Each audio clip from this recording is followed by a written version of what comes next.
छुक छुक छुक छुक ट्रेन द्रुत गति से भागी चली जा रही थी। संध्या काल का समय था। तेज बारिश, बीच में बिजली की चमक वातानुकूलित कोच की खिड़कियों से अपनी उपस्थिति दर्ज करा रही थी। कैबिन का एकांत और यह भयावह मौसम मुझ जैसे डरपोक आदमी को और डरा रहा था। थोड़ी देर बाद भयावह मौसम मुझ जैसे डरपोक आदमी को और डरा रहा था। थोड़ी देर के बाद गाड़ी के पास पहियों की रफ्तार कम हुई और एक मध्यम से स्टेशन पर गाड़ी रुकी। बारिश इतनी ज़्यादा थी कि मैं स्टेशन का नाम नहीं पढ़ पा रहा था। मैं अपने कैबिन में अकेला था और उस उधेड़-बुन में था कि कोई यह यात्री आए जिससे वार्तालाप करते करते आगे का रास्ता आसानी से काटा जा सके और एक अंदरूनी भय जो मेरे अंदर जागृत हो चुका था उसे मुझे निजात मिल सके। तभी किसी ने कैबिन का दरवाज़ा खटखटाया और एक शांत सा देखने वाला व्यक्ति कैबिन में दाखिल हुआ। अपना सामान आदि व्यवस्थित करने के बाद वो मेरी तरफ देखकर मुस्कुराया और मेरी तरफ हाथ आगे बढ़कर उसने अपना परिचय दिया। मैं मिस्टर घोष। वो बोला, मैं कोलकाता जा रहा हूँ पुनर्जन्म से संबंधित एक कार्यशाला में भाग लेने के लिए।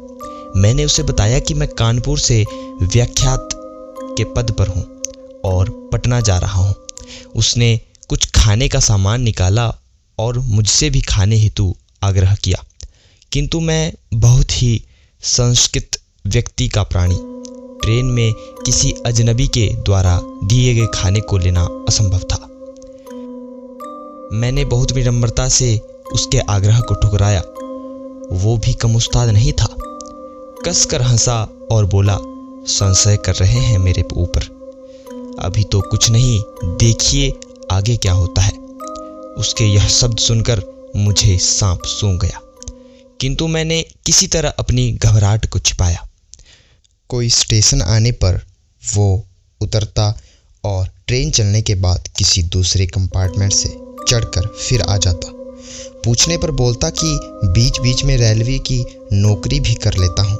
थोड़ी देर बाद मैं और वह विभिन्न विषयों पर चर्चा करने लगे। उसने पुनर्जन्म से संबंधित बातें प्रारंभ की और पुनर्जन्म को अंधविश्वास बताया। थोड़ी देर बाद उसने मुझसे पूछा कि क्या आप भूत प्रेत पर विश्वास करते हैं? मैंने कहा, बिल्कुल।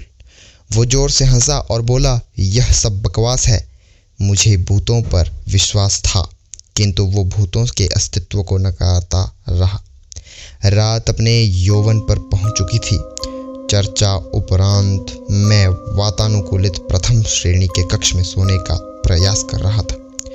अचानक मुझे ऐसा अनुभव हुआ कि कोई मेरे गले पर गर्म अंगार रखा रहा है। मैं हड़बड़ाकर उठा। कहीं कोई नहीं। मेरे अलावा उस कक्ष में मेरा वही सहयात्री था जो सामने की बर्थ पर लेटा घोड़े बेचकर सो रहा था। मैं फिर सोने का प्रयास करने लगा। अभी आंख लगी ही थी कि मुझे अपने पेट पर बहुत तेज दबाव और हंसने की तेज आवाज़ें सुनाई देने लगी। मैं घबराकर उठा तो देखा कि सहयात्री बर्थ पर नहीं था। लगभग 1-2 मिनट बाद वो आया और बोला, जनाब सोए नहीं? मैंने अपनी घबराहट रोकते हुए उससे कहा कि अभी नींद नहीं आ रही है और मैंने अपने बैग से एक मैगजीन निकाली और पढ़ने का नाटक करने लगा। सहयात्री भी बर्थ पर लेट गया और कुछ देर में उसके खर्राटे कैबिन में गूंजने लगे। मैं भी थोड़ा निश्चिंत हुआ और बर्थ पर आंख बंद कर लेट गया। ट्रेन कभी धीमी होती, कभी रफ्तार पकड़ लेती, लेकिन मेरे दिल ने अब तेज रफ्तार ही पकड़ रखी थी।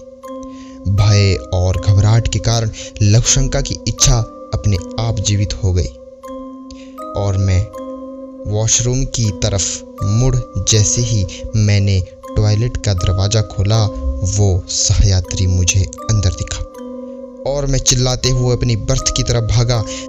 देखा तो वो सहयात्री इत्मीनान अपने बर्थ पर सो रहा था। मैंने घबराहट में उसे जगाया। वो बोला, अरे क्या हुआ? इतना मासूम लग रहा था वो, जैसे कुछ जानता ही नहीं ना। मैंने कहा, आप यहाँ भी और वहाँ टॉयलेट में भी?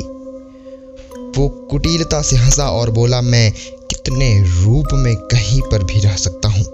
घबराहट के मारे मैं पसीने से तर बिल्कुल निर्जीव सा खड़ा होकर उसके सामने। वो बोला, तुम्हें भूतों पर विश्वास था ना? तुम्हें तुम्हारे विश्वास का प्रमाण देना था। तुम्हारे जैसे लोगों के कारण ही हम भूत पिशाच लोगों का अस्तित्व है। इतना कहकर वो मेरी आंखों के सामने से अचानक गायब हो गया। मैं डर के मारे अवाक और निर्जीव सा अपनी बर्थ पर बैठा था। तभी कैबिन के अंदर टिकट निरीक्षण आया।